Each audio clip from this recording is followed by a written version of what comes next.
నిద్రావస్థలో గడిచిపోతుంది. జనులు మిగిలిన జీవితాన్నైనా సరిగ్గా అనుభవించారు.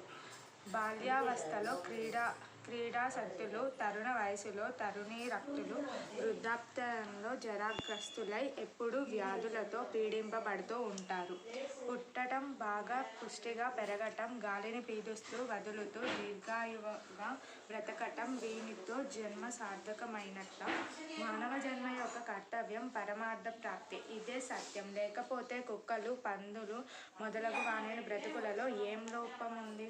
కుక్కలు కూడా తమ పొట్టను నింపుకుంటాయి, స్వేచ్ఛగా సంతానోత్పత్తి కూడా చేస్తాయి. ఇలా కుక్కలు, మానవులు సమానంగా ఉంటే మానవ శరీరానికి ఉన్న గొప్పతనమేమిటి? శరీర పోషణ మరియు మైథునం ఇవే మానవ శరీరానికి సాధనాలే. ఈ జన్మకు పర్యవసానం ఇదే. అయితే ఈ నరజన్మ వ్యర్థం.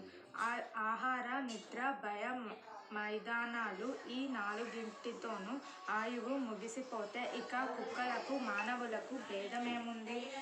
ఇదే మానవ శరీరానికి సార్థకత అయితే మానై పుట్టితే మాత్రం ఏం లోటు? కొలిమి తిత్తి కూడా శ్వాసోచ్ఛ్వాసాలను చేస్తుంది.